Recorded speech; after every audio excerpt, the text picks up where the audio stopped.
Nammo Phat. Good morning. Thank you for joining me again for our daily practice check-in. Listen, listen, listen. This beautiful sound calls us back to our true home.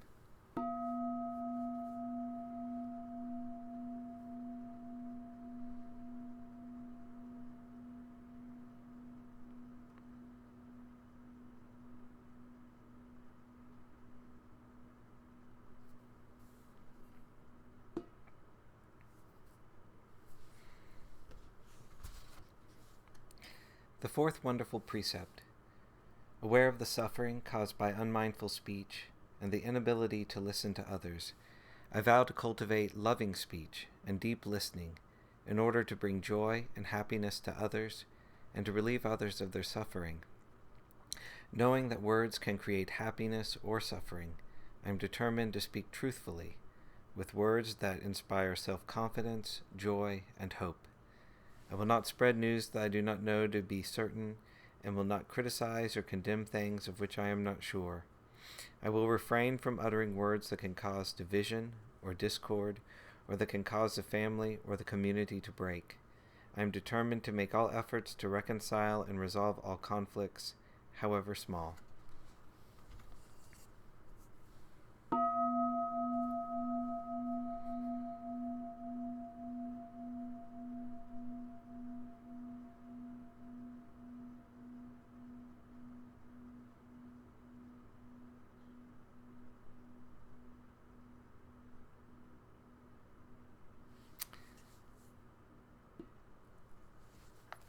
This morning, we begin the section from Ajahn Sucitto's book Kamma and the End of Kamma on relating to others as to myself. Old Kamma is tangled, murky stuff. It is compulsive and compelling.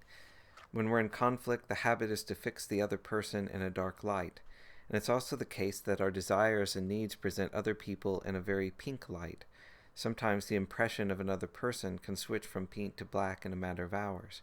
But in either case, a specific detail gets focused on, a rapid cascade of impressions, moods, and thoughts occurs, and that gets blown up into an overall view and statement with an I am or he, she is at the end of it. That's proliferation. It's convincing because it comes from an apparently deep and involuntary place, and it is familiar. It's one form of the process of becoming or forming a self, and it creates some solidity, some standpoints, some cardboard cutout figures to get occupied with. But the mirage of becoming actually deprives us of full presence. Just notice the next time proliferation and projection take over, that your steady bodily presence gets lost, and the wholeness of your ability to respond gets lost. Where were you?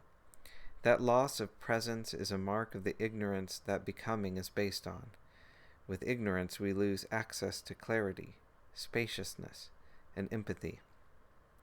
Then again, sometimes we come to edges in our lives, moments when decisions are needed, scenarios where we're challenged, interactions where differences of views may lead to conflict, and we don't know what to do. Sometimes there can be a nagging sense of being someone who needs to find an answer to life. Maybe there's a conflict between how I sense I am and how I wish I could be. These are the great doubt, having, and wavering scenarios that keep us occupied or frustrated for years. Uncertainty is difficult to handle. If we can't jump to a conclusion, we may instead drop the topic and space out or contract into a preconceived view. Either way, we may shut off the uncertainty rather than address and release it. That's ignorance and non-becoming, which is a withdrawal reflex.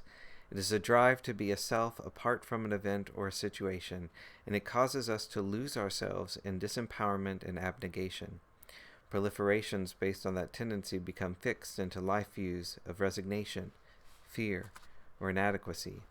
I can't cope. It's all too much for me. I'm small and ineffectual. And the generalization, existence is just a pain, it's all a waste of time, gets embedded. There's a sticking, and that gets interpreted as, I'm stuck in a meaningless world. We need to develop the qualities of spiritual friendship and relationship to ourselves. But what do I befriend and how? How much of that is a fantasy based on the need for a positive self-image? Well, it's not an image that's at stake. but a workable relationship with one's habits, mind states, and programs. Only if there's that can we review rather than react to them. The standard advice that is given to monks by their teachers is, make an effort with friendliness. It's to the point. When we have to proceed from a place of imbalance, we have to learn to trust and value our capacity to find balance. It is an act of faith, of having faith in ourselves, beyond any self-image. This is because, when there is inner conflict, the self-reference comes up with the assumption that there's something wrong with me, and I have to do something to make myself other than I am. But clearing that pattern doesn't happen through simply affirming that there's nothing wrong with me. That's just another self-view. What restores the balance is to suspend the assumption I am, just to put one's self-definition on hold for a while, and then attend to qualities and energies that can relax the mental patterns behind our apparent self.